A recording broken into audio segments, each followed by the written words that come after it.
Listo, entonces ya estamos conectados. Nos vamos en 5, 4, 3, 2.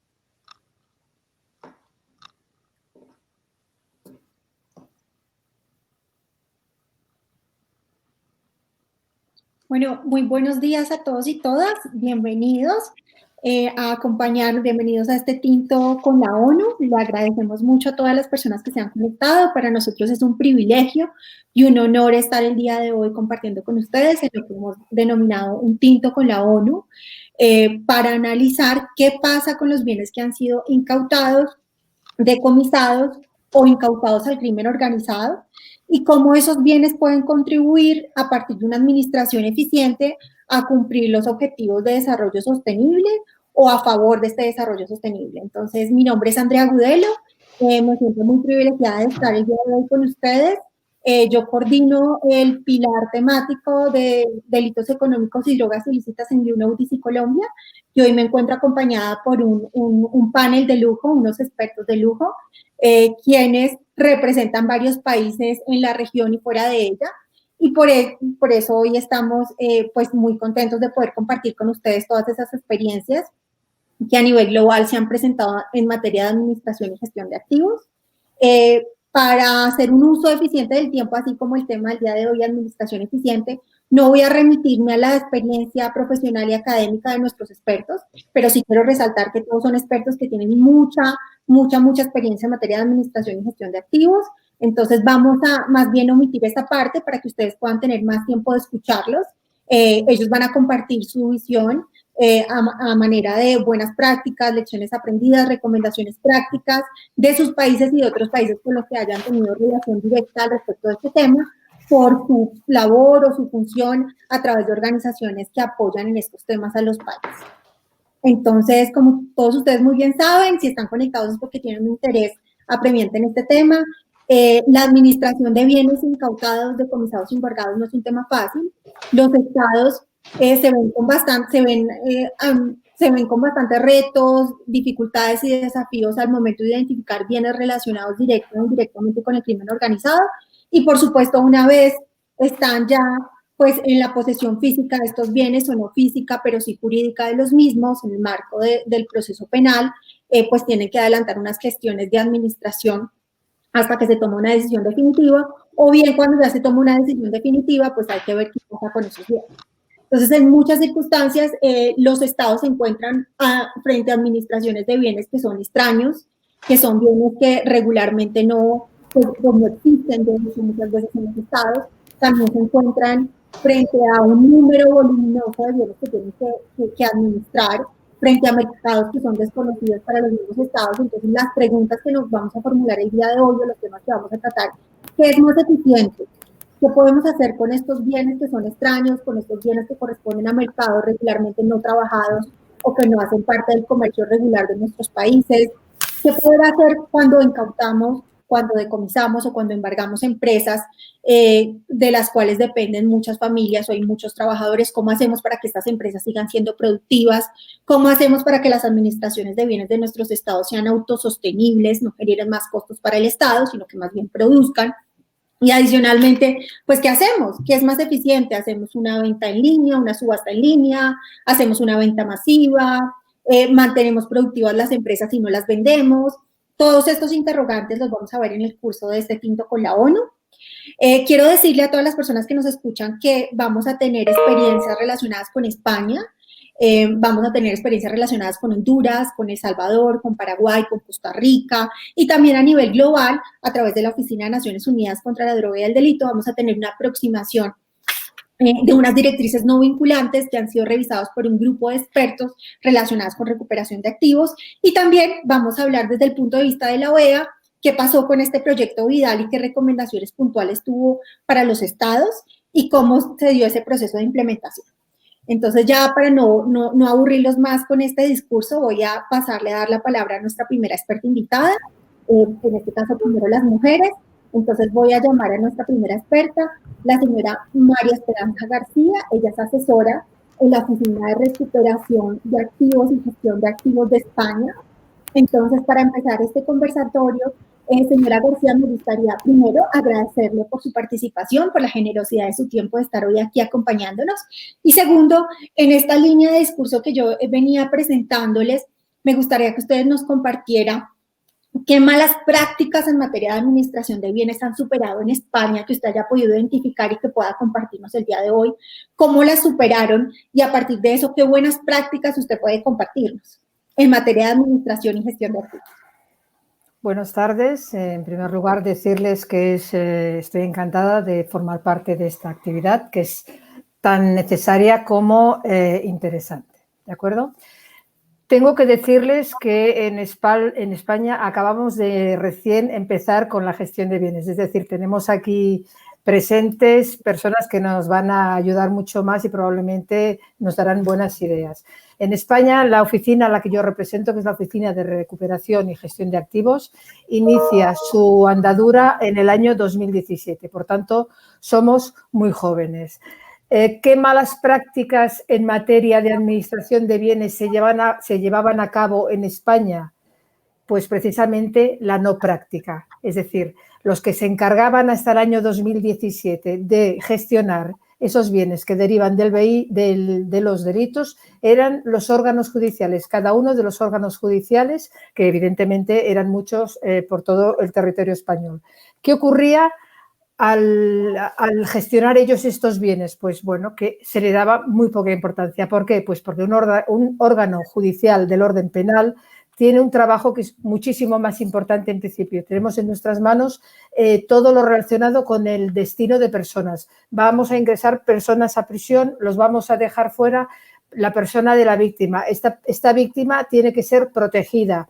Esta víctima tiene que ser resarcida. Claro, ese trabajo tan importante hacía que los bienes se perdieran en muchas ocasiones y se amontonaran en los depósitos judiciales. Es decir, hasta que no nos damos cuenta de que es importantísimo que nos encarguemos de él de manera que podamos estrangular financieramente a todas las organizaciones criminales y que además podamos utilizar el dinero que vamos a obtener de esta gestión para evitar precisamente que las organizaciones transnacionales sigan desarrollándose, pues hemos tenido que esperar al año 2016.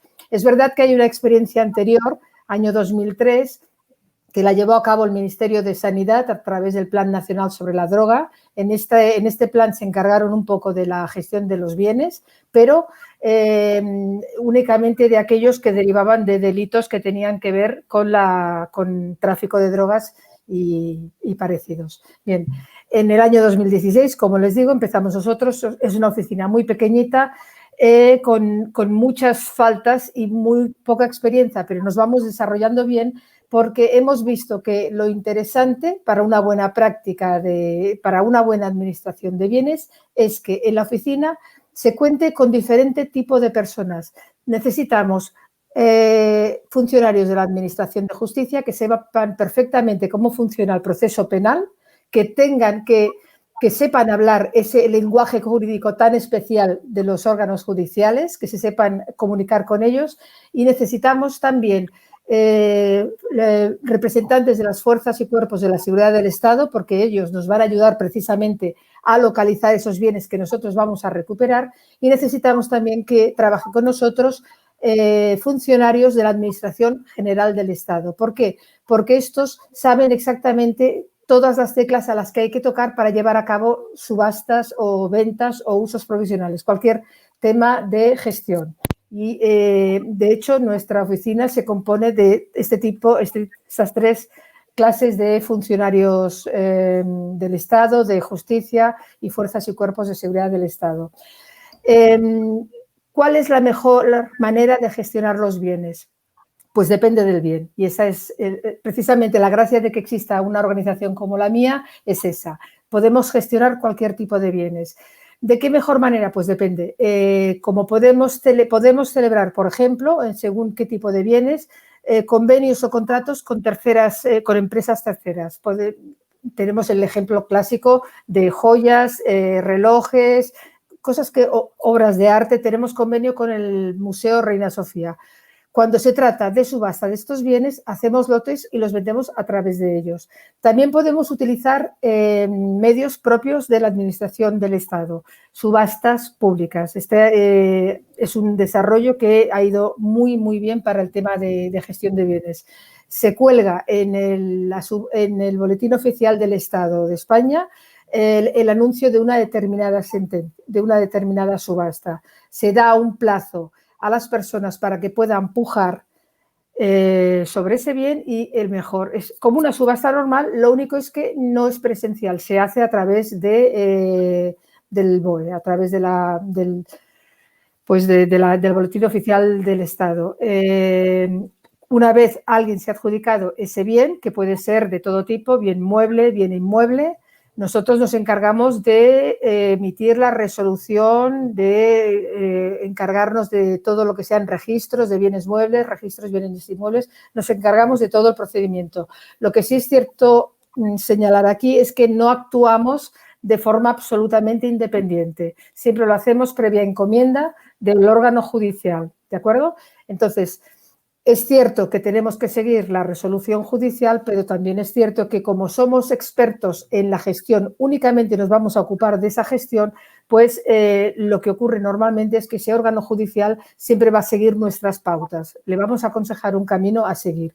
Y lo que les decía, vamos a seguir siempre el camino que sea más adecuado para el bien concreto. Hemos tenido ventas de lo más complicadas. Hemos tenido que vender hidrocarburos. Imagínense ustedes cuando se detiene a unas personas y tenemos 5.000 metros cúbicos de hidrocarburos. ¿Qué hacemos con eso? Si de eso se tiene que encargar el juzgado, que es el que hasta ahora tenía que llevarlo a cabo, bueno, los hidrocarburos evidentemente se pierden.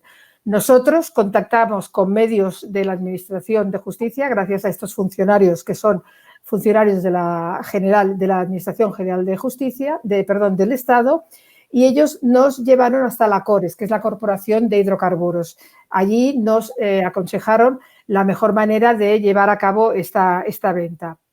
En este caso, lo que se decidió fue hacer un mini concurso entre las principales empresas de hidrocarburos y, bueno, finalmente se vendieron de este modo. En fin, ¿cuál es la mejor manera de gestionar? Pues un poco se resume en gestionar, porque hasta ahora en España lo que no se había hecho era esto. Con todo este movimiento que se va viendo que es importante, que se van sacando muchos beneficios, hemos ido viendo que el tema tiene la suficiente importancia como para seguir en este camino. Algo importante que creo que otras organizaciones parecidas a la mía también llevan a cabo es que del dinero que se obtiene por todas esas ventas anticipadas o definitivas, nuestra ley de enjuiciamiento criminal nos dice que evidentemente se va a transferir al Tesoro Público, pero hasta un 50% tendremos que dedicarlo necesariamente a fines sociales, fines sociales que estén encaminados a la prevención del delito. Es decir, que de un hecho negativo, como es la comisión de un delito, si somos capaces de coger todo el dinero, de tomar todo el dinero y gestionarlo de la mejor manera posible, es muy probable que podamos evitar la realización de delitos de delitos futuros. Y de momento, esto es lo que tendría que decir hasta ahora. A ver si salen otros temas. Claro que sí, por supuesto. Muchas gracias, señora García. Le agradecemos por la claridad con lo que nos ha expuesto la experiencia española. Nos quedamos con su buena práctica, que lo más importante es gestionar, y dejar que los bienes pues tengan un curso de gestión adecuado. Ahora voy a darle la palabra a nuestro siguiente experto invitado. Él es Andrés Ávila, es el presidente de la Sociedad de Activos Especiales en Colombia. La Sociedad de Activos Especiales en Colombia es la entidad que se encarga de administrar los bienes que han sido afectados dentro de procesos de extinción de dominio o de comisos sin condenas, como se conoce a nivel internacional. Señor Ávila, bienvenido. Muchas gracias también a usted por la generosidad de su tiempo. Nos honra mucho tenerlo el día de hoy. Y bueno, ahora con este panorama que nos ha expuesto la señora García de cómo ha evolucionado España en materia de administración de bienes, Colombia también tiene una historia por contar. Nos gustaría que usted nos contara qué malas prácticas en el camino que ha trasegado Colombia usted ha identificado y qué buenas prácticas asimismo han adoptado para que esas malas prácticas terminen en el país y la administración de bienes sea más eficiente y autosostenible. Y hay personas que nos escuchan de otros países, veo gente de Estados Unidos conectada en el Facebook ahora, u otros países de la región. ¿Qué recomendaciones podría formular a aquellos países que están todavía empezando en este tema para que lo tengan en cuenta al momento de diseñar su sistema? Vale, no, muy buenos días todavía en Colombia. Para ti, Andrea, y para todos los miembros del panel, mucho gusto estar acá. Para mí es un gusto estar acá. Andrés Ávila, presidente de la SAE. Bueno, nosotros tenemos por nuestra historia de narcotráfico y por nuestra historia de violencia unos procesos muy complejos de administración de bienes. Actualmente, y no es algo de lo que nos sintamos muy orgullosos, nosotros somos uno de los administradores de bienes de origen ilícito más grandes del mundo. Nosotros podemos decirles que contamos en nuestro inventario con más de 28.000 inmuebles, ¿sí? Con más de 1.900 sociedades que estamos administrando y por lo menos 33.000 muebles en todo el territorio nacional, y parte de lo que siempre decimos es que cada uno de estos activos cuenta parte de lo que ha sido la historia y la tragedia que ha tenido que sufrir Colombia con algunos procesos ilícitos a lo largo de varios momentos de la historia. ¿Qué ha pasado en Colombia? Colombia ha tenido dos etapas muy importantes y eso creo que la pregunta permite orientarse así. Nosotros tuvimos un primer momento en donde el proceso de extinción de dominio fue tomado en su administración por una entidad adscrita o vinculada al Ministerio de Justicia, denominada la Dirección Nacional de Estupefacientes. Esta entidad administró los bienes con una finalidad que era, digamos, distinta a la vocación que tenemos hoy en día, y era un enfoque hacia la administración de los activos. Es decir, recibir los activos, ponerlos productivos y esperar a que los mismos, dentro de los procesos de extinción de dominio, tuvieran una solución jurídica para ahí sí tomar una decisión frente a su disposición final. Pero, ¿qué pasó en la DNE en relación con esta administración y qué encontramos nosotros?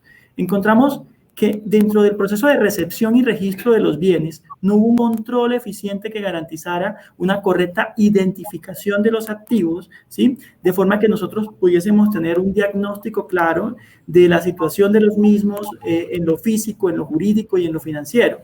Esto evitaba que las decisiones que se tomasen fueran decisiones acertadas, ¿sí? Y que fueran más bien improvisadas, y generaba toda serie de riesgos asociados no solo a una mala administración, sino al control de la información. Cuando nosotros llegamos en el 2014 a lo que hoy es la Sociedad de Activos Especiales, parte de lo que se encontró es que la información era administrada en Excel, ¿sí? Lo que no permitía tener un control eficiente en cuanto al dato, ¿sí? Podría borrarse información. Es más, nosotros hemos encontrado hallazgos sobre bienes que fueron eliminados de las bases de datos de la DNE, lo que nos demuestra que en efecto el control fue bastante irregular. Asimismo, uno de los temas relevantes y difíciles que se presentó durante esta administración fue el proceso de asignación de esos administradores de los bienes.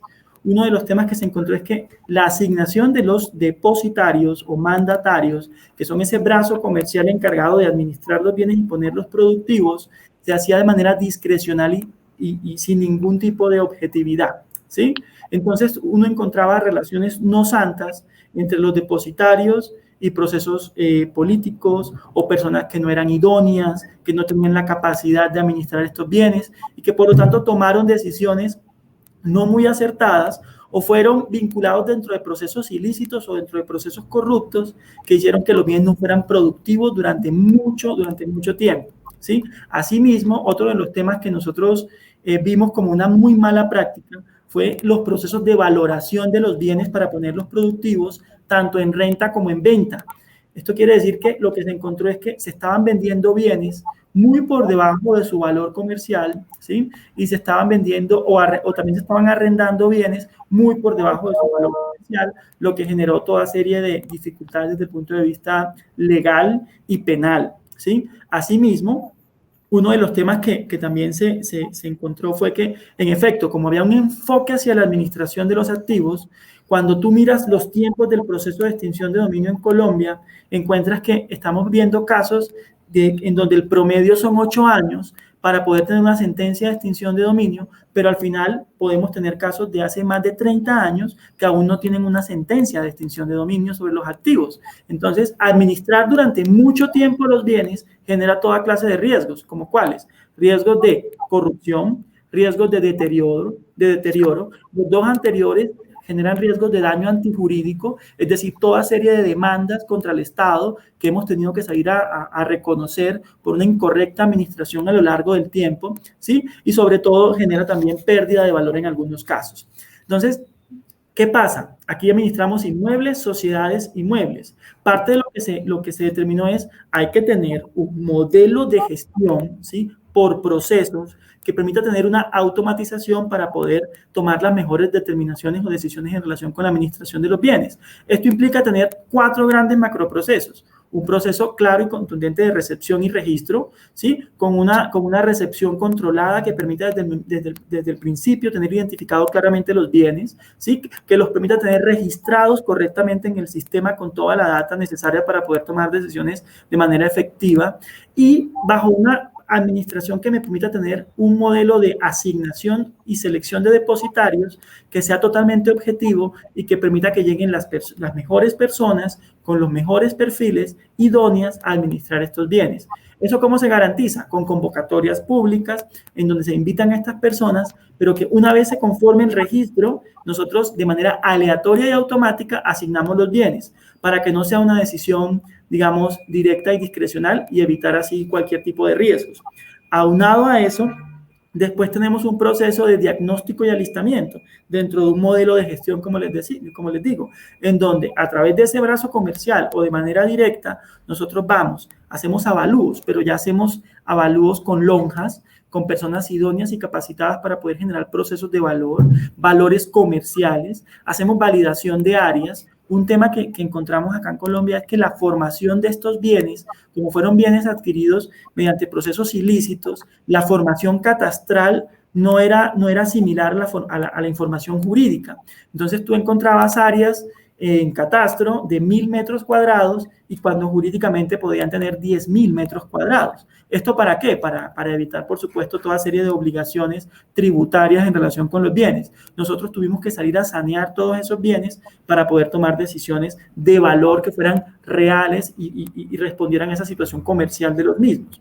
Después estructuramos un proceso de destinación provisional y un proceso de destinación definitiva. Pero ¿qué logramos? ¿En qué aspecto logramos convencer al legislativo y al ejecutivo colombiano que eran las principales estrategias que se tenían que tomar en relación con los bienes? Primero, se logró la autorización vía Congreso de la enajenación temprana de los activos sin necesidad de sentencia judicial cuando se tuviesen 7 grandes condiciones. ¿Cuál de ellas es la principal? La de costo-beneficio. Si tengo un activo que no me genera valor, inmediatamente tengo que salir a venderlo.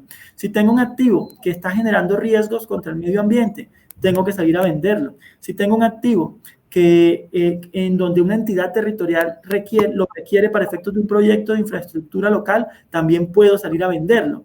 Entonces, eso me dio una habilitación para poder liberar gran parte del inventario, porque el 87% del inventario de la SAE está en proceso y tan solo el 13% está extinto. Entonces, si no podía vender, estaba obligado a administrar por mucho tiempo. Entonces, la enajenación temprana es una de las mejores prácticas que nosotros desde Colombia podemos recomendar, y es un ejercicio en donde simplemente se valora a precios comerciales, ¿sí? Se vende el activo y se guardan los recursos y se invierten para efectos de que si hay una devolución ordenada por la autoridad judicial, nosotros podamos entregar esos recursos y no entregar un problema de muchos años por una mala administración, ¿sí? Esa es una de las principales estrategias. La segunda, ¿cuál ha sido? La venta masiva. Nosotros hemos venido trabajando con INL la estructuración de una venta de un gran paquete de 5.000 activos valorados en más de 1.3 billones con unos valores muy atractivos. Teníamos pensado salir en el último trimestre del 2020 de este año, pero por asuntos propios de la pandemia tuvimos más bien que postergar esta venta para el 2021 primer semestre.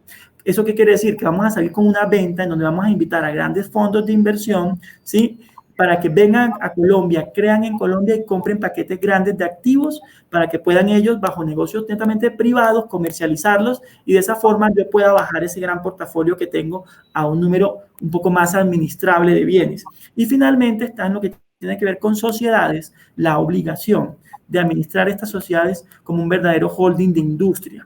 Nosotros administramos más de 1.900 sociedades, generamos de manera directa más de 3.100 empleos, de manera indirecta más de 700 empleos.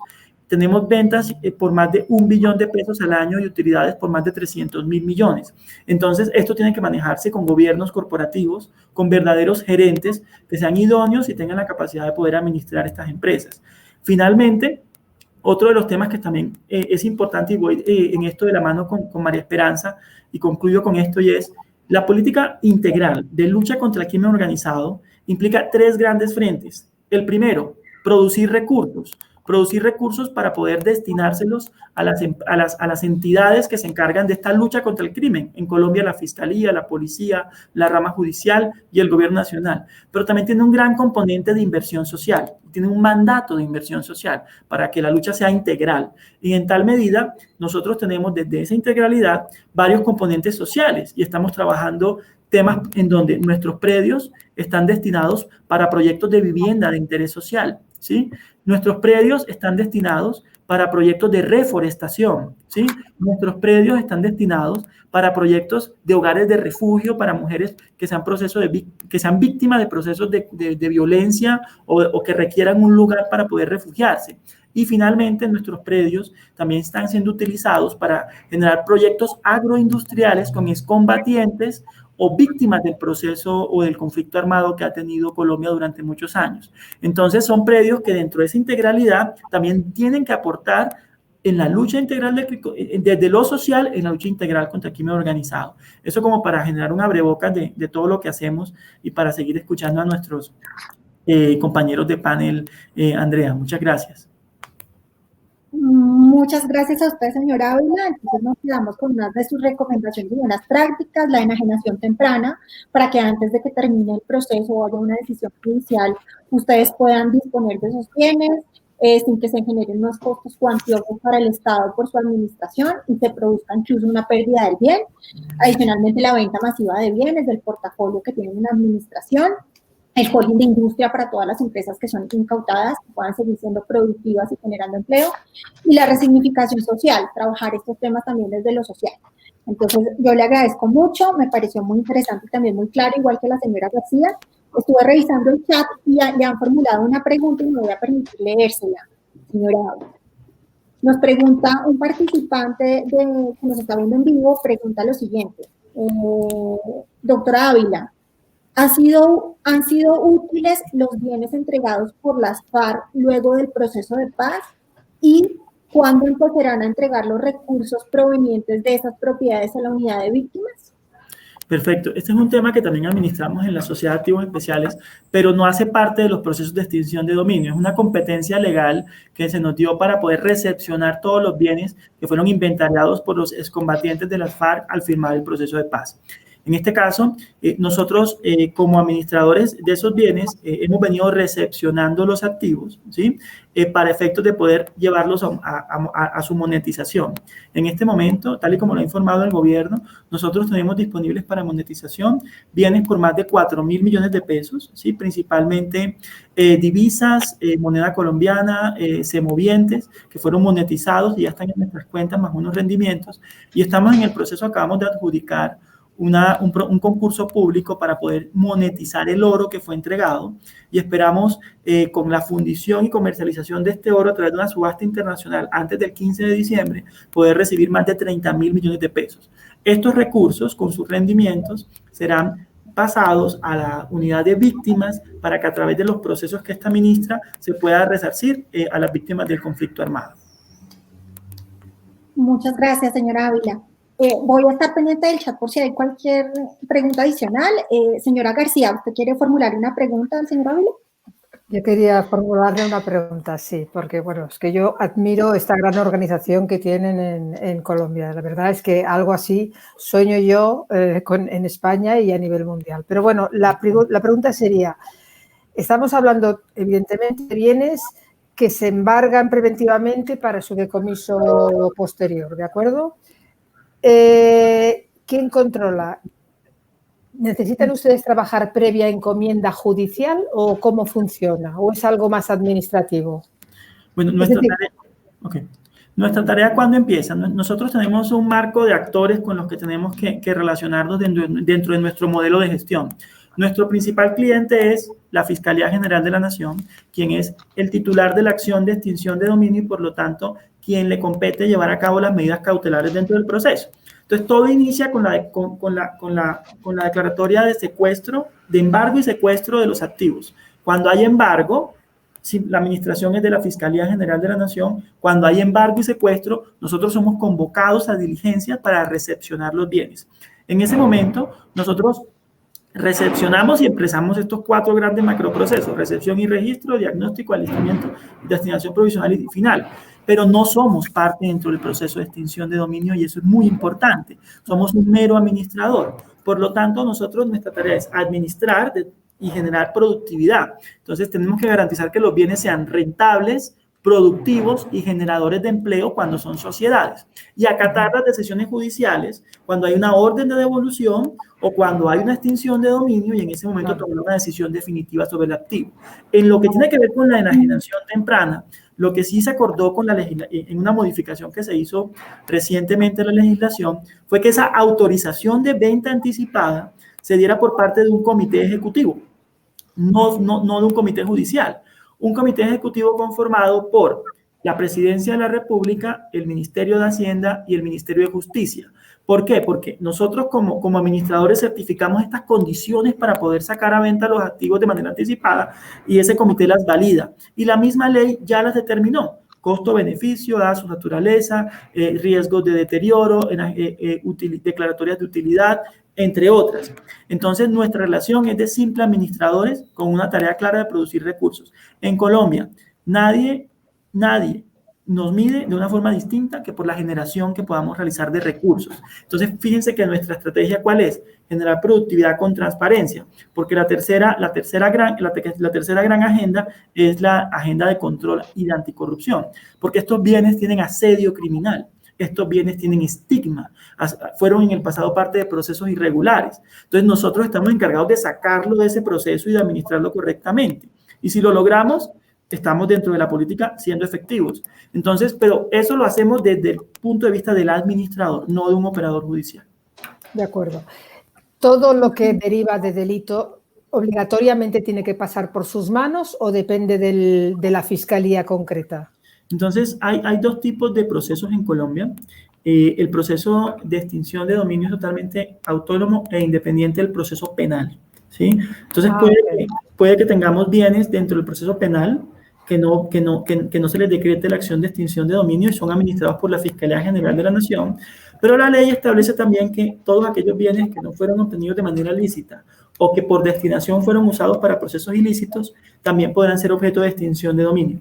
Quien determina por cuál vía jurídica se va es el fiscal. ¿sí? La Fiscalía General de la Nación. En ese momento determina si ellos lo administran o nosotros lo administramos. Tampoco vienen a nosotros los bienes que son procesos de objetos administrativos aduaneros, ¿sí? Cuando se presentan aprehensiones o decomisos en aduanas, estas son administradas por otra entidad que es la Dirección de Impuestos y Aduanas Nacionales. Entonces, aquí hay tres tipos de administración frente a los bienes en ese sentido. Muchas gracias. No, a usted. Bueno, muchas gracias. Creo que la discusión y el intercambio de buenas prácticas y de experiencias entre España y Colombia ha sido muy fructífero. Ahora voy a darle la palabra a nuestro siguiente invitado del día de hoy, el señor Felipe Freitas. Él es colega, trabaja en la oficina de UNODC Viena y ha tenido la oportunidad de trabajar mucho en materia de administración y gestión de activos y por eso ha sido invitado el día de hoy. Te agradezco mucho, Felipe, por la generosidad de tu tiempo. Sé que también en Viena pues es tarde, al igual que en España. Estamos con un horario totalmente distinto y las cargas laborales de ahora pues son muy superiores a lo que teníamos antes, entonces te agradezco mucho. Bienvenido, por favor, y pues al igual que los colegas que nos han precedido en el uso de la palabra, quisiera saber desde tu punto de vista, ¿qué malas prácticas has identificado cuando empezó toda nuestra sede en Viena a construir esos directrices no vinculantes en materia de administración y gestión de activos? ¿Qué encontraste que nos puedas resaltar y que nos puedas compartir el día de hoy? Y adicionalmente, ¿qué buenas prácticas para superar esas malas prácticas se han implementado en algunos países o se han diseñado que puedas compartirnos? Primeramente, muchas gracias, Andrea, por la invitación y todos aquellos que nos están escuchando el día de hoy. Buenos días y buenas tardes. Quería primero agradecer a mis colegas que me precedieron. La verdad, muy interesante las intervenciones. Yo estoy aquí tomando nota desesperadamente de sus intervenciones. Es muy interesante saber cómo el proceso comenzó de, como mencionaban, de un sistema que tal vez podía haber sido mejorando y cómo ha mejorado en el tiempo. De mi parte, Andrea, si me permites, yo preferiría no mucho hablar de malas prácticas, más bien de sistemas que consideramos que podrían mejorar, sistemas que vemos sistemas jurídicos que vemos que el sistema de administración de activos no cumple las necesidades para las cuales fueron creadas en dicho determinado país. Y para eso, si me permites, voy a usar como base un poco la información que fue recopilada en el marco del mecanismo de examen de la aplicación de la Convención de las Naciones Unidas contra la Corrupción. Para aquellos que no conocen, el mecanismo de examen de la aplicación de la Convención de las Naciones Unidas contra la Corrupción es una herramienta que fue creada por los Estados partes para apoyarles a mejor implementar, mejor aplicar la Convención de las Naciones Unidas contra la Corrupción. Y también sirve como un recopilatorio, un repositorio de información muy importante sobre qué medidas están siendo utilizadas por los Estados partes. En nuestra discusión del día de hoy me voy a concentrar un poco sobre los resultados del artículo 31, párrafo 3 de la Convención. Y siempre voy a usar la Convención de las Naciones Unidas contra la Corrupción. ¿Y por qué me voy a referir a la aplicación específica de ese párrafo 3 del artículo 31? Es porque ese párrafo requiere que cada Estado parte adopte las medidas legislativas que sean necesarias para regular la administración de los bienes embargados, incautados o decomisados. Es decir, el artículo 31, párrafo 3, trata lo que exactamente estamos conversando el día de hoy. ¿Y qué es lo que hemos visto con relación a la aplicación de ese artículo? Y algo que dijiste al comienzo de esta discusión, Andrea, que se aplica mucho, es la complejidad de la administración de activos. Y eso lo hemos visto en el mecanismo de examen. Solo para darte una idea, para darles a todos ustedes una idea, en un universo de 175 estados que han sido examinados, son estados cuyo examen ya finalizó, en el primer ciclo está prestes a finalizar. En aproximadamente 45% de los estados, los expertos examinadores concluyeron que alguna medida era necesaria para mejorar el sistema. Es decir, en 45% de los estados se encontró que la aplicación del artículo 31, párrafo 3, es decir, que su sistema de administración de activos puede ser mejorado. Y la verdad es que los motivos que llevaron a esas recomendaciones varían de estado para estado. También porque una cuestión importante a mencionar, que no existe un sistema único aplicable a todos los estados de administración de activos, de gestión de activos. Cada sistema de gestión tiene que adaptarse a las necesidades específicas de cada estado. Cada sistema tiene que adaptarse a cuáles son los tipos, la mayoría de tipos de bienes que están siendo incautados en dicho estado, que están siendo decomisados. Pero volviendo a los motivos que llevaron a las recomendaciones realizadas por los estados, las recomendaciones comienzan por el motivo más básico, es que simplemente los estados, el estado específico no contaba con un sistema de administración de bienes. En ese caso, la recomendación fue adopte un sistema de administración de bienes que de acorde a sus necesidades. Y eso lo voy a repetir muchas veces porque no existe un sistema único. Lo que existe, cada sistema tiene que adaptarse a las necesidades. No son las necesidades que se adaptan al sistema, sino el sistema se adapta a las necesidades. Pero también hubieron otros motivos que llevaron a las recomendaciones, a la realización de recomendaciones por los expertos. Se vio, por ejemplo, que en algunos estados que si bien existían algún tipo de legislación que regulaba la administración de activos, se concluyó que la capacidad de los entes encargados para administrar no era suficiente. No tenían o los recursos financieros suficientes o los recursos humanos suficientes, lo que llevó a los expertos a realizar algunas recomendaciones para mejorar. Es importante siempre destacar que estas recomendaciones siempre son realizadas para apoyar al Estado a mejorar su sistema. Otros estados, por ejemplo, en otros estados los expertos concluyeron que si de hecho existía una normatividad, que la normatividad existente no era suficiente, pues el alcance en un ejemplo, en el Departamento Especializado de Gestión Activo, el alcance de su jurisdicción era muy limitado y abarcaba solamente casos de blanqueo de dinero y financiación del terrorismo. Y así como estamos, Andrea, podemos discutir por horas sobre cuáles fueron en 75 estados aproximadamente que se hizo recomendaciones. Los motivos que se llevaron a las recomendaciones divergen y mi objetivo el día de hoy no era detallar cada una de estas recomendaciones, pero mostrar la importancia de este asunto hoy en día por la complejidad y la dificultad que los estados están enfrentando, especialmente cuando más bienes están siendo incautados, en administrarlo. ¿Y qué hemos hecho para apoyar a los estados? Estábamos hablando de buenas prácticas, me mencionaste.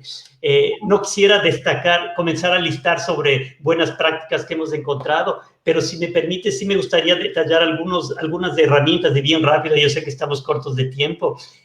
Algunas herramientas que fueron elaboradas por UNODC para asistir a los estados en mejor implementar el artículo 31, párrafo 3, o sea, para mejor crear este mecanismo de administración, de gestión de bienes incautados y decomisados. Primeramente, quería destacar que en 2017 UNODC publicó un estudio dedicado específicamente a la administración y disposición eficaz de activos incautados y decomisados.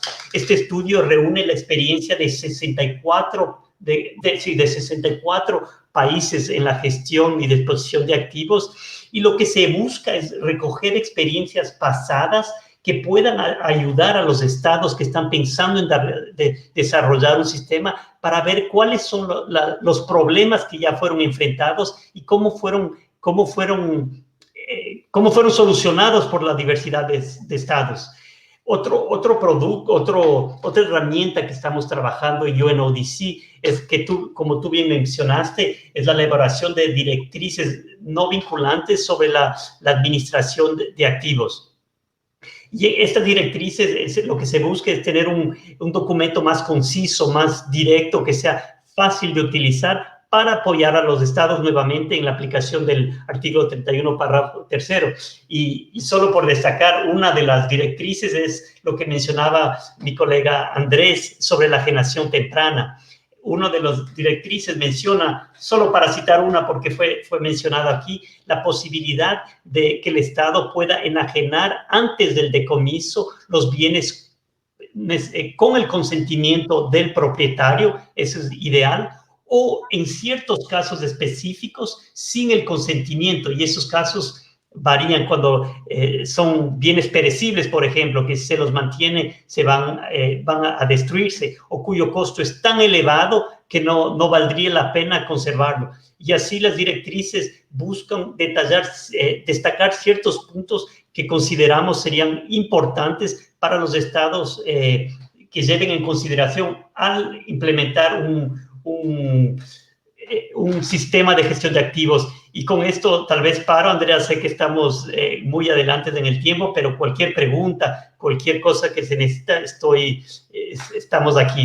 Y disculpa, antes que te dé la palabra, quisiera destacar que las directrices y el estudio las directrices es un documento vivo que todavía lo estamos trabajando, entonces estamos previendo organizar reuniones el año que viene dedicadas a la administración de activos para aprimorar, mejorar los proyectos de directrices, y Andrés y María Esperanza y Denis, espero que se pueda contar con la presencia de ustedes. Y también en diciembre del año pasado, la Conferencia de los Estados Partes en la Convención de las Naciones contra la Corrupción, llevando en consideración la importancia de este asunto, nos solicitó que trabajemos más en el estudio que mencioné, que fue en 2017, con miras a actualizarlo y ampliarlo, que no solo actualizar la información de los 64 países que están reflejados, pero ampliar la práctica para otros estados, para así dar una dimensión más global, para poder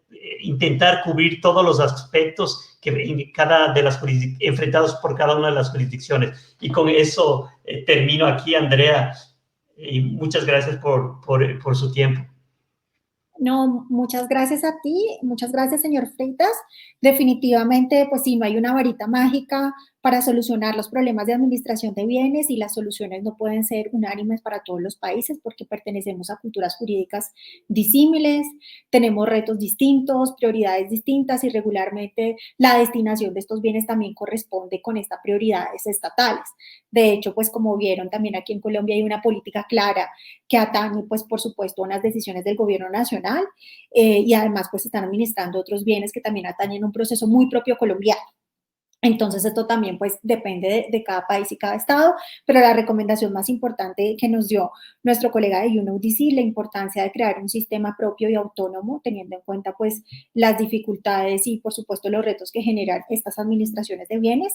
Ahora sí, ahora bien, le voy a dar paso a nuestro último experto invitado, Denis Cheng. Espero pronunciar muy bien tu apellido. Aunque lo revisé el fin de semana para no incurrir en errores.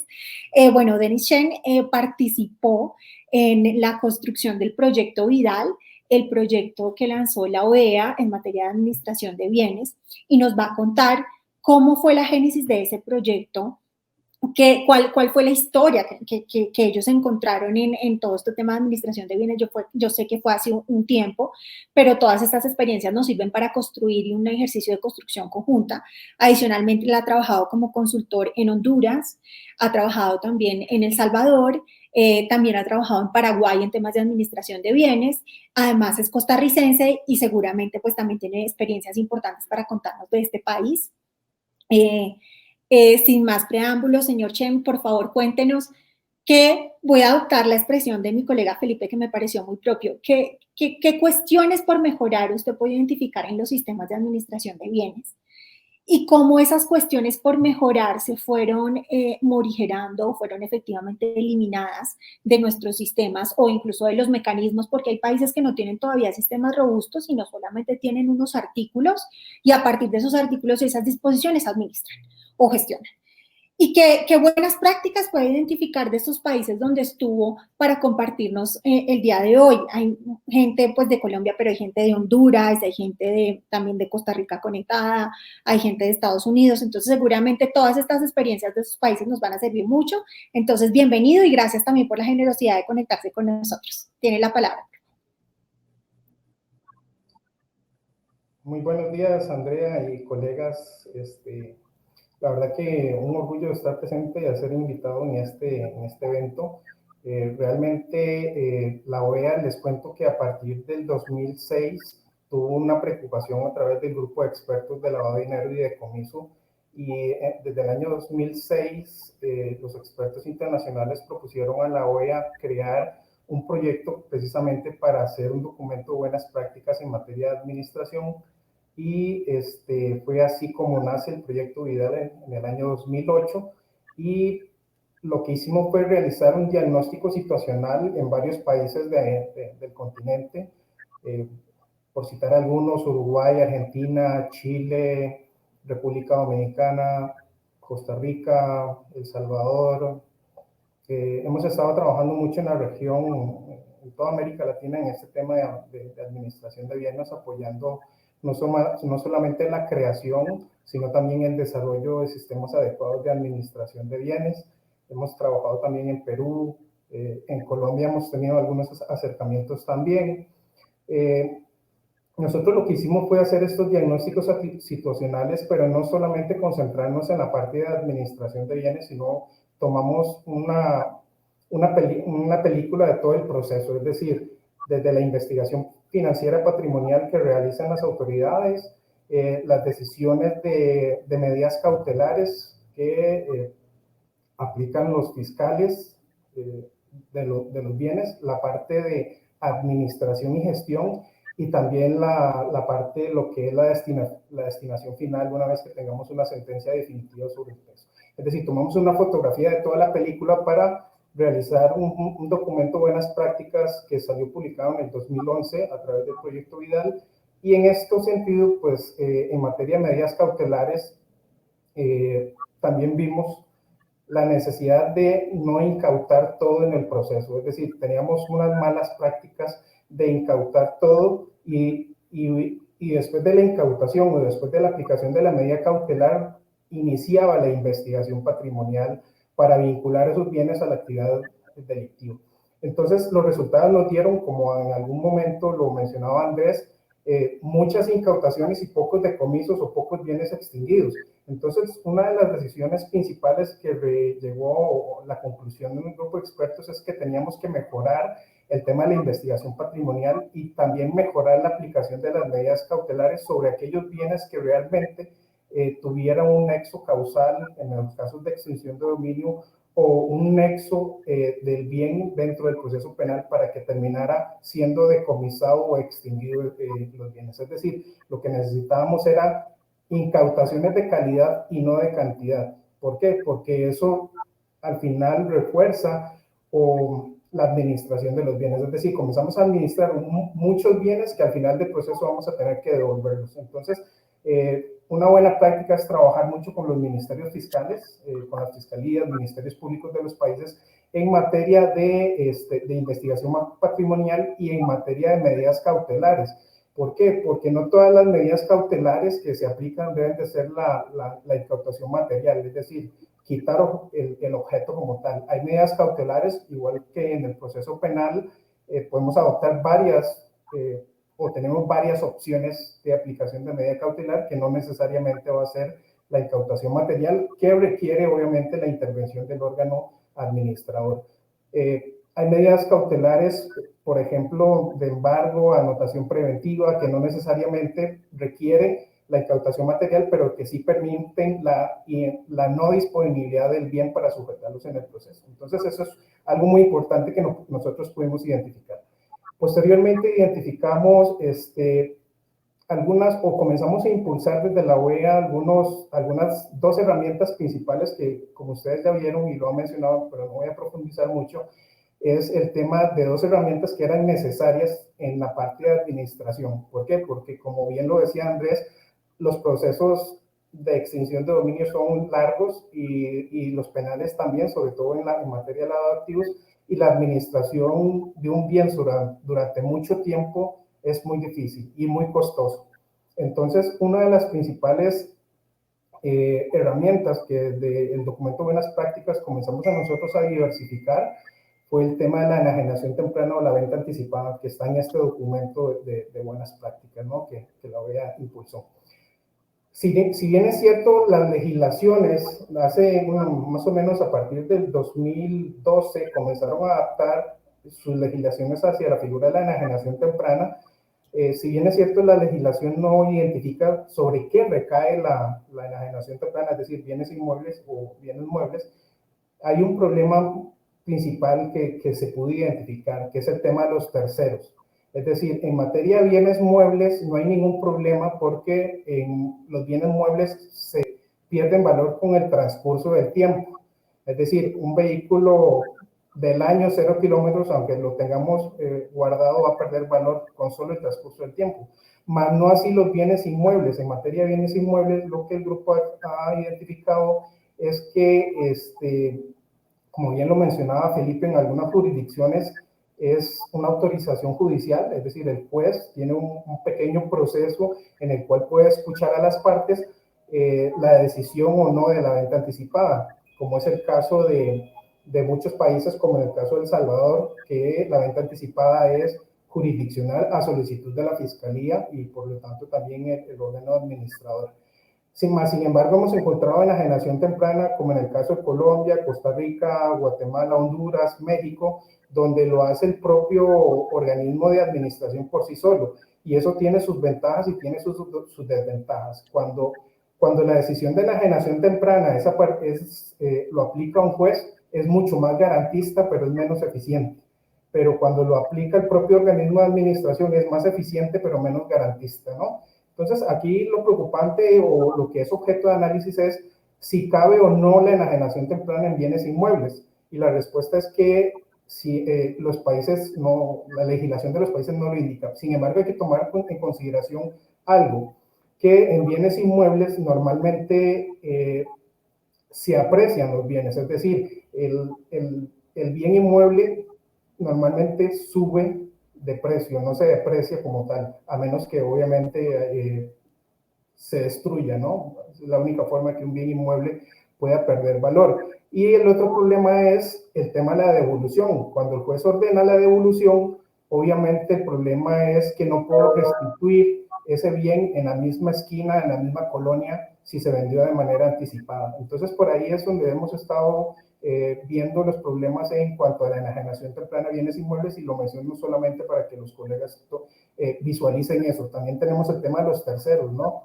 En bienes inmuebles hay derechos de terceros que también son parte del proceso de extinción de dominio, y en caso de una enajenación temprana, pues hay que considerarlos también dentro del proceso. Entonces, aquí es donde hay que tomar en consideración, digamos, estas cosas para aplicar la medida. La otra medida que nosotros impulsamos fue la figura del abandono.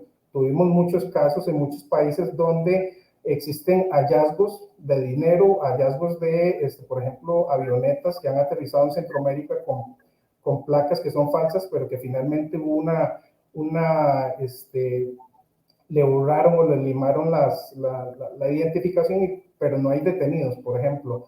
O hay hallazgos, como en el caso de Honduras, que se encontraron 12 millones de dólares enterrados, pero no se sabían de quién eran. Entonces aquí es donde se aplica la figura del abandono, que lo han tenido también algunos países de Centroamérica, principalmente Honduras, Costa Rica, Guatemala, y no preciso si México lo tiene, pero ya, Paraguay también tiene la figura del abandono, en la cual se aplica, y es un proceso muy rápido, a partir de la incautación de los bienes, y no se sabe de quién es el titular o el propietario de sus bienes, la autoridad judicial básicamente lo que hace es autorizar una publicación para que cualquier persona que se vea afectada en el proceso o que dice ser titular de esos bienes se pueda presentar en el proceso correspondiente, ya sea en el proceso penal o en el proceso de extinción de dominio. Una vez vencido el plazo, la autoridad judicial ordena el decomiso, la extinción de estos bienes a favor del Estado para poder disponer.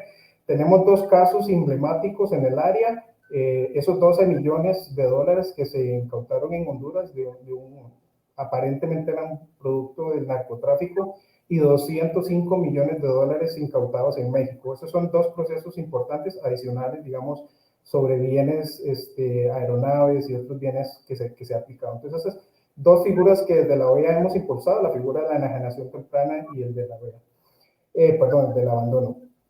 El otro que es algo importante precisar es que uno de los resultados importantes que el diagnóstico pudo identificar es que el Estado por sí solo es mal administrador, es decir, por los propios procesos que tiene. No es que quiera ser ineficiente porque quiera, sino que el tema, digamos, financiero, y eso nos dimos cuenta que la mayoría de los países estaban administrando los bienes con fondos públicos.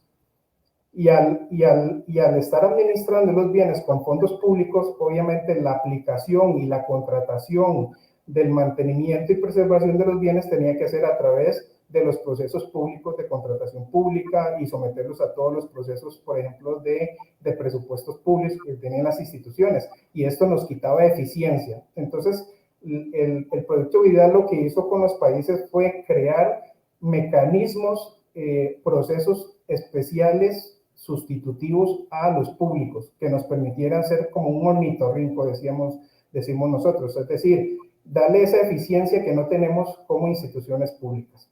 Y aquí es cuando entra el tema de la productividad de los bienes.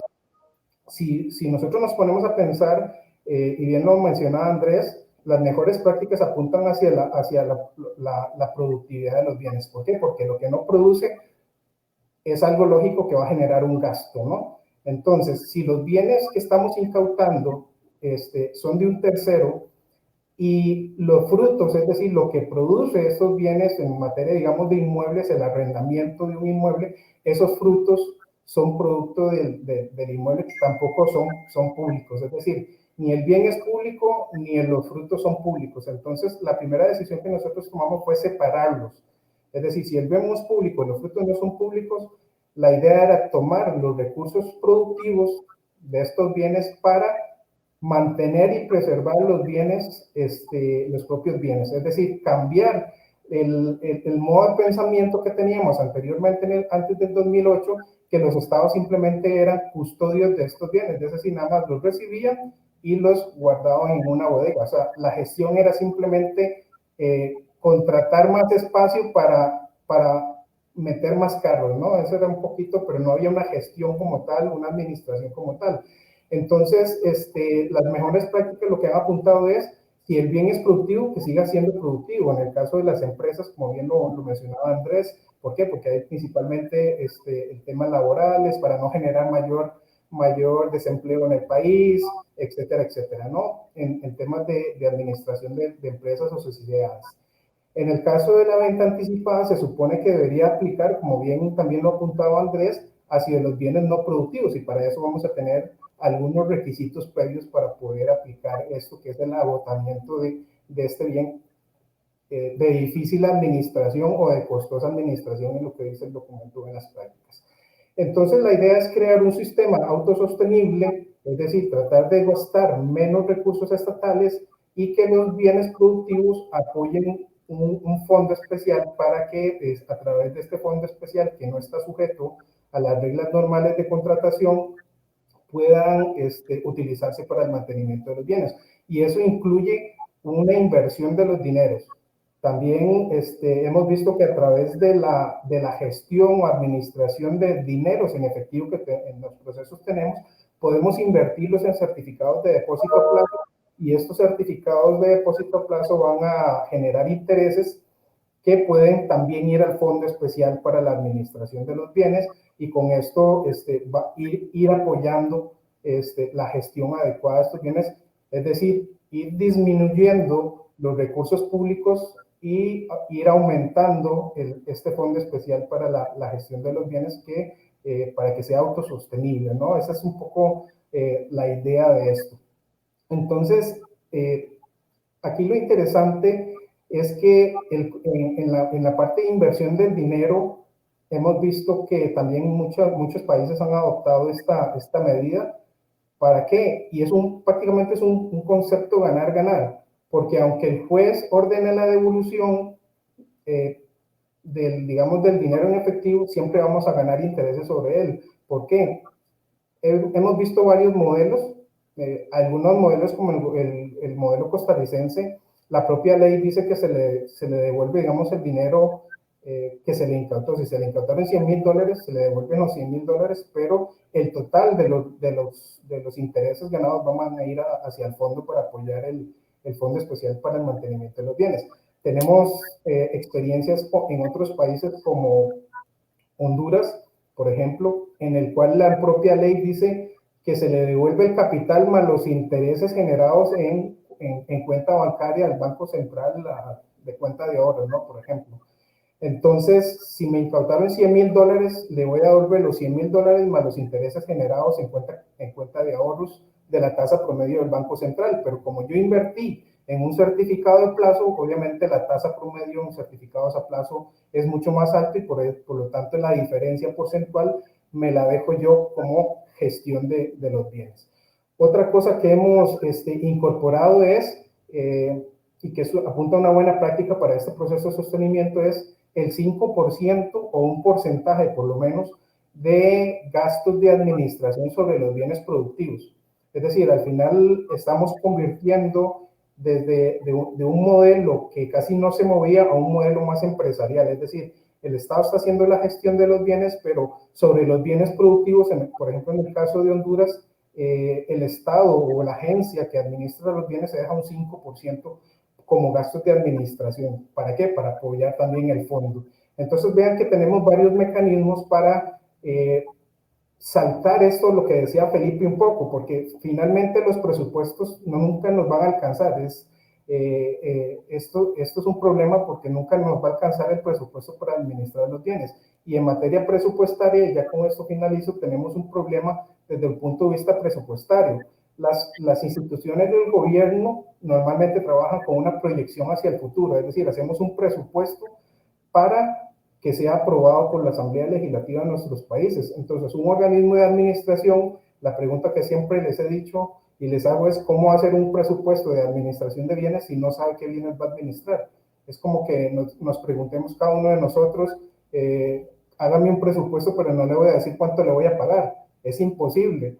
Y esto es una de las razones principales por las cuales hemos fallado como países, porque hemos sujetado la administración de los bienes a los procesos públicos. Y aquí hay que hacer aquí aplicamos un principio que dice una cosa es una cosa y otra cosa es otra cosa, ¿no? Entonces, si estamos administrando bienes de un tercero y esos recursos son de un tercero, tenemos que aplicar una normativa especial que ha sido desarrollada en Paraguay y en otros países en los últimos quizás 7 años ha venido evolucionando los organismos de administración en el continente, y salvo el caso de Colombia, que básicamente Colombia lo tiene como sus contratos, el SAE es casi una entidad mixta, entiendo, que es pública-privada, y por eso es que creo que ha sido un poco más eficiente la gestión de los bienes, por esa especialización que tienen ellos en materia financiera. Así que muchas gracias, Andrea. No sé si tienen alguna consulta. Muchas gracias a usted, señor Chen. Creemos que fue muy preciso y creo que coincide mucho con la opinión que ya habían manifestado otros expertos, tanto como el señor Freitas, como la señora García y el señor Ávila. Me pareció muy interesante retomar el tema de la enajenación temprana. Definitivamente es una buena práctica que se puede resaltar de forma transversal, como una experiencia que puede cobijar varios países, tanto UNODC Viena como usted que acaba de contarnos de esta experiencia en varios países de Centroamérica, como Colombia ya tienen esta experiencia. Me pareció muy importante lo que mencionaba, el tema de los intereses. Una vez finalmente se obtiene un dinero por la venta de los bienes, que debe hacerse con esos intereses y entregarlo a la persona que era titular del bien antes de que se enajenara, o si debe más bien contribuir con el fortalecimiento del fondo que debe financiar la administración de los otros bienes para que efectivamente esta administración sea sostenible, y la independencia y la autonomía de las normas que pueden apoyar estos sistemas de gestión de activos y que no se aten a lo público precisamente por la demora o más bien por los retrasos que pueden tener estos procesos. Me pareció muy interesante todas las experiencias que nos mencionó, que nos acaba de mencionar. A mí me gustaría ya aprovechar, tenemos unos minutos más de tiempo y me parece muy importante que entre todos, bueno, los 4 expertos que están acompañándonos el día de hoy, me puedan contar cada uno qué aprendió del otro colega que estuvo aquí, qué aprendió, qué le quedó de este conversatorio. Y adicionalmente de contarnos si alguno de los países con los que tiene relación o su propio país, en el caso pues de la señora García, del señor Ávila, tiene disposiciones puntuales para que estos bienes incautados, embargados o decomisados puedan servirse a los objetivos de desarrollo sostenible. Entonces, ahora voy a invertir el orden para que sea un poco más democrático. Entonces, retomamos nuevamente, señor Chen. Cuénteme usted qué aprendió en este conversatorio de los colegas, qué puede resaltar, qué podría decir que puede compartir como algo nuevo que se tocó en este tema, y qué país que usted conozca tiene algún elemento en sus bases legales o en su práctica o materia administrativa en materia de apoyo a los objetivos de desarrollo sostenible. Gracias, Andrea. Mira, realmente en materia de decomiso y extinción de dominio ha venido evolucionando el tema de la destinación de los bienes. Si bien es cierto, en un inicio la figura de extinción de dominio nace para contrarrestar el crimen organizado y el tema el crimen organizado y el narcotráfico. Cuando los países del área, principalmente en Centroamérica, comienzan a adoptar sus propias leyes de extinción de dominio, resulta ser que ya la destinación ya no solamente es para las fuerzas de seguridad. Normalmente las teníamos, los beneficiarios finales eran las fuerzas de seguridad, Policía Nacional, Ministerios de Justicia, el Poder Judicial, la propia Fiscalía y el organismo de administración. Eran como las instituciones normales que se veían beneficiadas del destino final una vez con una sentencia estimativa que teníamos. Sin embargo, como ustedes saben, en materia de extinción de dominio, pues cabe la investigación sobre cualquier bien que tenga un origen ilícito, y eso lleva a desarrollar más el tema de la destinación. Principalmente sobre qué. Por ejemplo, en el caso de El Salvador hemos tenido aquí procesos de extinción de dominio sobre casos de corrupción, y obviamente la destinación debe ser distinta. Es decir, la destinación final de estos bienes en materia de corrupción tiene que ir dirigida a la restitución, como ustedes llaman, el tema de la recuperación de activos. Es decir, esos bienes no los podemos distribuir como la ley venía en un inicio hacia las instituciones, digamos, que mencioné antes, sino restituir esos bienes a la institución a la cual se le malversaron los fondos. Entonces acá ha ido como evolucionando esa destinación. Igualmente en temas, por ejemplo, de secuestro extorsivo, o el tema de las extorsiones, que es muy normal acá en Centroamérica, Guatemala, Honduras y El Salvador tienen un problema de pandillas, y hay un tema de víctimas que también de desplazamientos forzados. Y entonces miren que la extinción de dominio se aplica, pero esta finalidad ya no va a ser la distribución, sino la restitución del derecho hacia las víctimas. Puede ir inclusive hacia un fondo especial para la reparación de víctimas, que es otro, o simplemente la recuperación de activos. Entonces, en esta evolución del propio de los sistemas de extinción de dominio, ha ido cambiando también esa figura. Lamentablemente he hecho un análisis sobre el tema de desarrollo sostenible, y hasta el momento no hemos tenido ninguna experiencia que yo sepa en el país. Inclusive Costa Rica, que ha sido uno de los países que ha estado más pionero en el tema de desarrollo sostenible, pues inclusive estoy hablando con mis colegas del Instituto Costarricense sobre Drogas, y aún no han entrado en una destinación sobre el tema de desarrollo sostenible, más sí en todo lo que ha sido el desarrollo humano, ¿no? Hay unos porcentajes ya establecidos para eso. Perfecto. Muchas gracias, señor Chen. Hay algo que me olvidé resaltar cuando usted terminó su presentación inicial y quiero retomarlo en este momento, y es, como buena práctica, no secuestrar absolutamente todos los bienes que pueden ser afectados dentro del proceso penal para no entregar la custodia al administrador de bienes y ampliar el volumen de bienes que deben administrarse, y por supuesto pues generar mayor costos administrativos, financieros y demás a las entidades, sino que en algunos casos la simple medida jurídica es suficiente para restringir el comercio de ese bien y por ende afectar patrimonialmente a la organización criminal de la que se trate. Y otro tema que me parece muy importante, señor Chen, es qué pasa cuando los bienes incautados, decomisados o embargados son el producto de la corrupción. En ese caso, debe entenderse el Estado como un solo concepto en el cual las destinaciones específicas que ya existen se sirven para el efecto de reparar el hecho de corrupción, o definitivamente el bien tiene que servirse para reparar únicamente a la entidad que fue defraudada por el hecho de corrupción. Entonces, esos son temas muy interesantes. Ahora, como estamos siendo democráticos, voy a volver ahora con el señor Freitas, por favor. Cuéntenos qué ha aprendido de los colegas, qué temas cree que todavía podríamos avanzar en un próximo punto con la ONU, en un próximo webinario, que requieren mayor atención. Bueno, gracias Andrea, gracias a los colegas. La verdad, aprendí mucho. Es muy importante oír estas buenas prácticas, especialmente en la práctica de expertos que están trabajando en su día a día con la cuestión de la administración de activos. Y una lección que salgo es realmente salgo alentado de saber que sí es posible salir de un sistema que no funciona a pasar a un sistema de gestión de activos que funciona y que a un sistema sofisticado. Si me preguntas de una lección, me parece que esa es la lección de hoy en día, y eso lo hemos visto en otros estados también. Yo en ODC hemos también prestado asistencia técnica a algunos estados para poder mejorar este sistema de administración de activos. Y mencionando a la disposición que nos comentabas, la verdad es que hemos visto que existen básicamente dos sistemas que los estados utilizan bien rápidamente en la disposición de activos. Unos optan por depositar el producto de las órdenes de decomiso en un fondo general, en el Fondo General de Ingresos del Estado, y otros estados, como mencionaba Denis, crean fondos especiales para propósitos específicos. Algunos de esos fondos específicos son utilizados para indemnizar a las víctimas, sean víctimas del crimen, a las víctimas del crimen.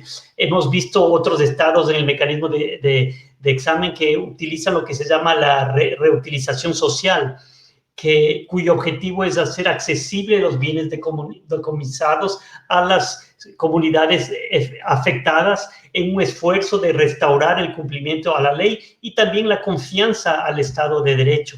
Y así hay diversas prácticas que podemos discutir. Me parece que ese sería tal vez un punto que podríamos enfocarnos más, es cómo se está utilizando los resultados de estos decomisos en los diversos estados. Y también recordar que, en mi opinión, la administración de activos es en sí contribuye para el desarrollo sostenible, pues tenemos que verla como parte de un todo. La administración de activos yo la veo como una herramienta importante en la recuperación de activos, que por su vez, cuando hablamos de corrupción, es una herramienta importante en la lucha contra la corrupción, porque, como sabemos, quita el incentivo de los delincuentes de delinquir, hace con que los delincuentes no se beneficien más de sus delitos, y eso en sí ya apoya los beneficios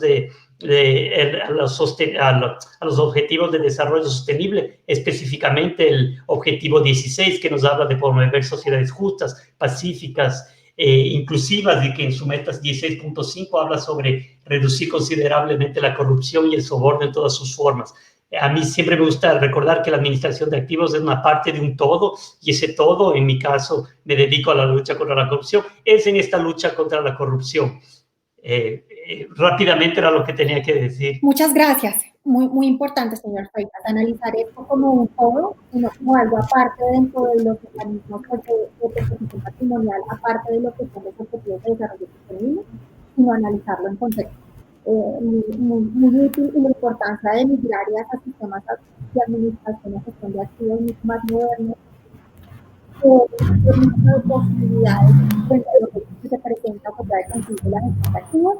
Ahora voy a darle paso nuevamente democráticamente al que empezó en su introducción al principio con la primera pregunta. Señora Ávila, por favor, cuéntenos usted ¿Qué aprendió de este panel? ¿Qué cree que puede ser positivo para la experiencia de la administración y gestión de activos en Colombia? Aunque usted tuvo muchísimas buenas prácticas que compartirnos. Y cuéntenos cómo Colombia, a través de la administración de los bienes que se encarga la SAE, que usted, como ya muy bien explicó, son los bienes de extinción de dominio, que tienen origen en procesos de extinción de dominio, puede tener, qué relación puede tener con los objetivos de desarrollo sostenible y cómo puede contribuir. Hay una cosa que a mí me faltó resaltar de lo que usted habló, y es que hay un problema a nivel mundial y ahora todos los temas de los delitos medioambientales han cobrado mucha importancia, y usted habló de cómo están siendo utilizados los bienes que la SAE está administrando en procesos de reforestación. Son temas en los que a nivel mundial hay una preocupación muy grande, así como hogares de refugio para personas con vulnerabilidad importante, con reincorporados. Para los colegas que nos escuchan, expertos, y para los que nos están escuchando en el live, que pertenecen a otros países que no son colombianos, Colombia está atravesando la implementación del acuerdo final para la paz con las FARC, y en el marco de ese acuerdo, pues, tenemos un grupo importante de reincorporados, pues, que, como su nombre lo indica, quieren incorporarse a la vida civil, y pues hay unos retos grandes. Entonces creo que esto también puede ser muy importante al momento que usted nos comparta la experiencia, y quería resaltarlo porque es muy valioso para nosotros esa experiencia. Entonces, adelante, por favor. Gracias, Andrea. No, para nosotros no solamente ha sido muy grato participar en este tinto conversatorio con las personas que nos acompañan, porque no solamente ha sido grato, sino que también ha sido satisfactorio, porque es que escucharlos y ver que estamos todos pensando y orientados hacia las mismas líneas nos da tranquilidad de que en efecto estamos trabajando con criterio técnico, con criterio objetivo, para lograr lo mejor en estos casos, que es la garantía de la productividad de estos bienes, ¿sí? Nosotros veíamos casos como los que ustedes mencionaban, de esa reparación individual o reparación, digamos, específica, orientada hacia ciertas entidades. Y quería contarles, fíjense que aquí en Colombia, por ejemplo, los bienes en donde se cometen delitos contra menores de edad, una vez extintos, los recursos generados por su venta van al Instituto Colombiano de Bienestar Familiar, que se encarga de atender a la niñez y a la infancia en Colombia. Los bienes que son secuestrados y una vez están extintos en el archipiélago de San Andrés, van y se entregan a este archipiélago para reforzar toda esa reactivación que se requiere en el mismo. Y así sucesivamente tenemos procesos con víctimas, tenemos procesos con otras entidades en donde se requieren esos recursos, y parte de lo que venimos discutiendo, y en estos días tuvimos una reunión con la Contraloría General, es que muchos de estos recursos llegan a extinción de dominio, pero no están generando, digamos, el resarcimiento que se requiere de la administración pública cuando hay actos de corrupción. Entonces aquí vamos a empezar también con esa discusión, que es muy interesante. Pero adicionalmente, Denis también mencionaba algo que nosotros estamos trabajando desde el punto de vista de las sociedades, ¿sí? Y es la necesidad de poder generar una cuota de administración. ¿Por qué? Porque nosotros podemos recibir sociedades que son muy productivas, o podemos recibir sociedades que no generan un solo peso, o que son sociedades de papel.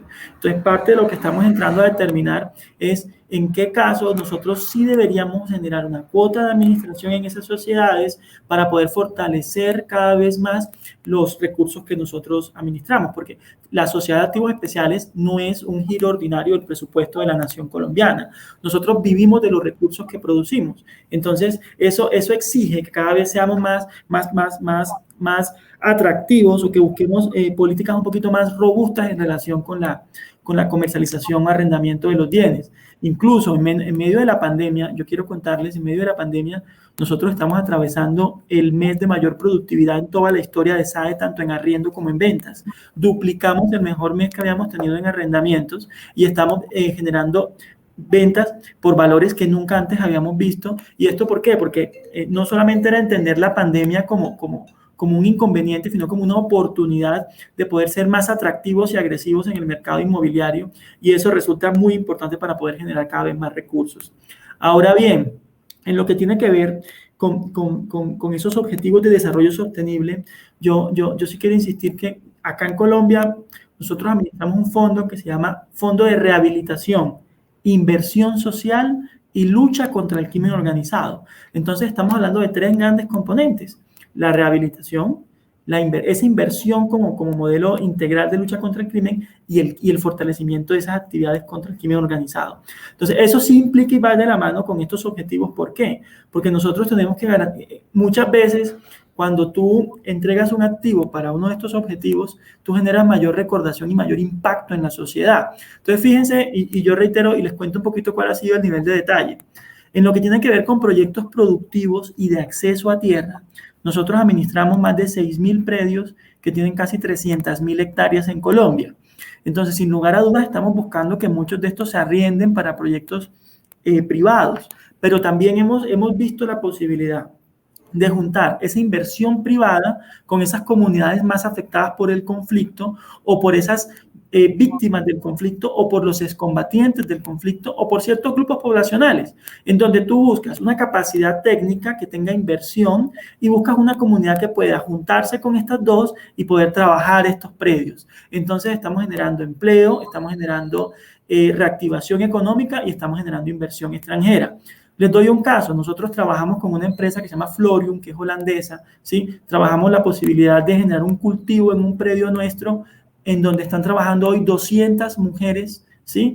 En Roldanillo Valle. Entonces, esto antes nunca se había visto y esto sí que genera un impacto social muy, muy relevante para estas personas. Asimismo, en Colombia hay muchos campesinos sin tierra, ¿sí? Entonces, parte de lo que estamos trabajando con la Agencia Nacional de Tierras es la posibilidad de que ellos reciban estos predios una vez extintos y los asignen a estos campesinos sin tierra a través de procesos objetivos, a través de procesos transparentes, en donde ellos tienen unos registros, las personas se vinculan y ellos van asignando en la medida de que se cumplan estas condiciones. El tema de vivienda de interés social, como les decía, es muy poderoso, porque es que el gobierno nacional, el presidente y el ministro de Vivienda, tienen un programa que se llama Mi Casa Ya. Este programa lo que establece son unas condiciones para que las personas puedan adquirir vivienda bajo unas, digamos, con unos subsidios, pero en donde las personas tienen que pagar la vivienda y tienen que comprometerse a tener un nivel de ahorro.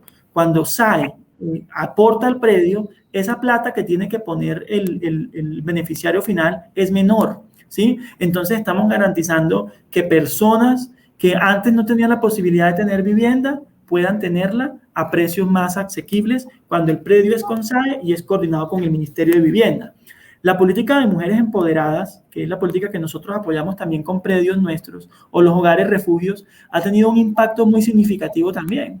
Hemos consolidado más de 13 casas a nivel nacional en donde mujeres que antes eran abusadas o víctimas de procesos de agresión, van y tienen un hogar de refugio. Esto es impactante, porque el mensaje es, predios que en el pasado pertenecieron a procesos ilícitos, hoy son parte no solamente del desarrollo de la región, sino que son también parte de procesos de construcción de valor, de impacto social. Y eso genera un mensaje mucho más poderoso que cualquier otro y es más integral, porque fíjense que si tú tienes un hogar, si tú tienes una persona que tiene acceso a su vivienda, tienes un hogar de refugio, ¿sí? Generas empleo, estás sacando esos procesos ilícitos a personas que antes no tenían esas oportunidades y que eran presas de esas bandas criminales. Entonces, eso también es política integral de lucha contra el crimen organizado. Y finalmente, fíjense que Colombia está en un proceso de poder estructurar lo que es la certificación o poder tener certificadores de bonos de carbono. Entonces, parte de lo que nosotros hemos visto es el gobierno y el ministro de Ambiente tienen como meta sembrar más de 100 millones de árboles, ¿sí? Entonces, muchas veces hay inconvenientes con obtener predios para poder hacer este tipo de procesos de reforestación. Nosotros hemos dicho, aquí están estas más de 300.000 hectáreas, en donde tenemos ciertos espacios que son reservas forestales. Nosotros hemos recibido predios en parques naturales de Colombia que han sido deforestados por procesos de ganadería extensiva. Entonces, esos predios tienen que servir para reforestar. Y al mismo tiempo, tú siembras maderables que valoran cada vez más el predio, que pueden ser comercializados a futuro en tiempos de 10, 15 años, ¿sí? Pero también puedes vender bonos de carbono y ser productivo y generar rentabilidad para ese predio. En eso estamos trabajando con el ministerio. Hoy precisamente mi equipo está en Medellín. Queremos lanzar un proyecto en Caucasia, en más de 2.000 hectáreas, en donde queremos reforestarla. Aquí también se requiere mucho apoyo del sector privado. Estamos trabajando con empresas industriales y comerciales del Estado como SPM, CONACIM, ¿sí? En alianza con la gobernación y el predio de SAE para hacer este tipo de estrategias. Entonces, esto genera valor, esto construye sociedad y esto es política integral de lucha contra el crimen organizado. Muchísimas gracias. Muchas gracias a usted, señor Ávila.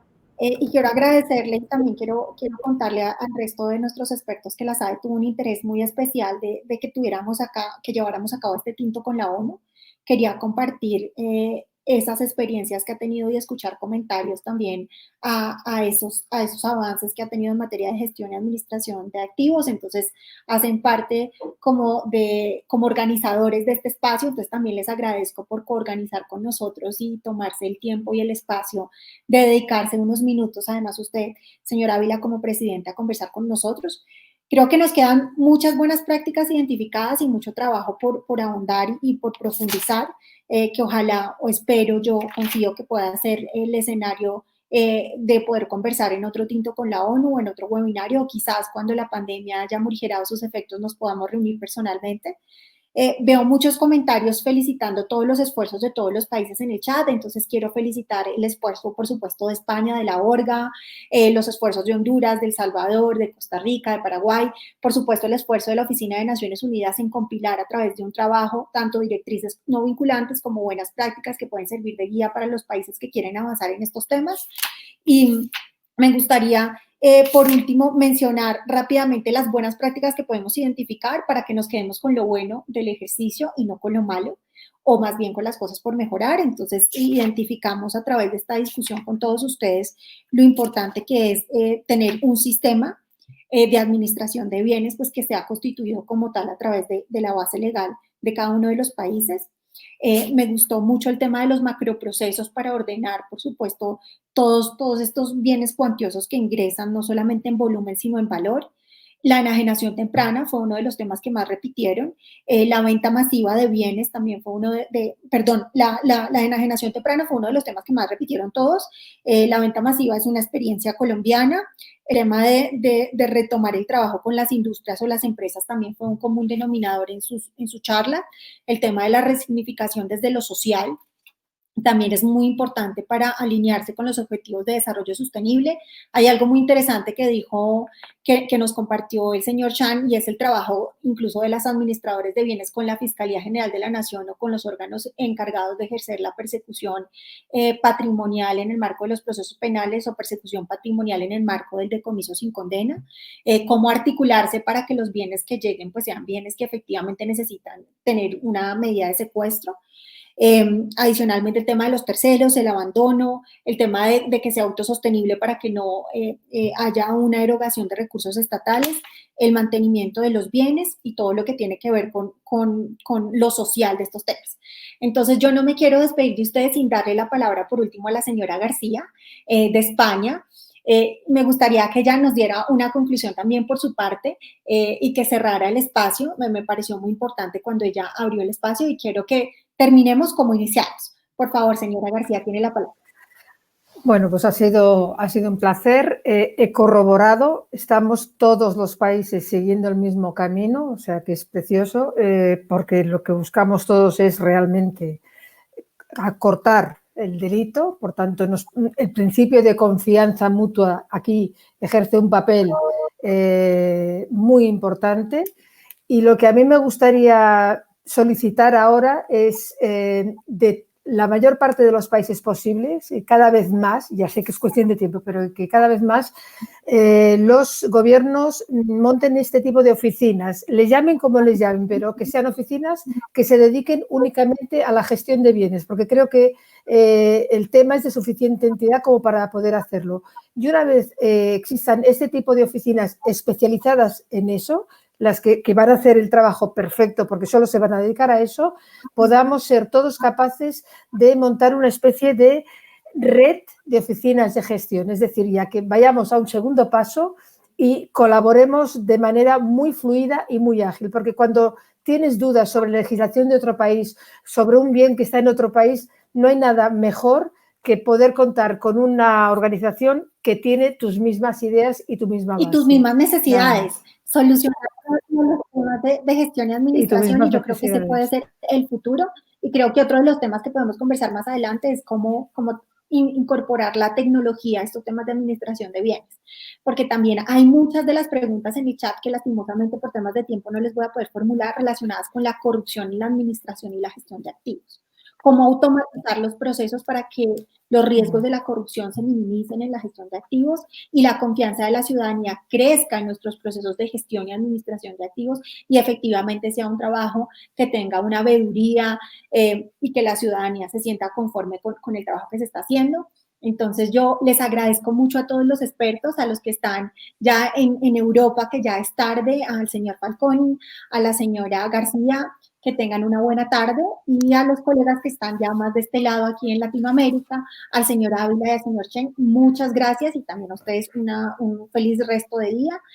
Muchas gracias por la generosidad de su tiempo, sé que no fue fácil, pero estoy segura que esta compartición de experiencias y esta generación de sinergias entre todos puede contribuir para que todos mejoremos a nivel global en lo que tiene que ver con administración de activos. Les estaremos enviando una carta especial de agradecimiento. Muchas gracias a todos y que tengan un feliz día, y gracias a todos los que nos escuchan en el video. Muchas gracias. Un placer. Muchas gracias. Que vaya bien.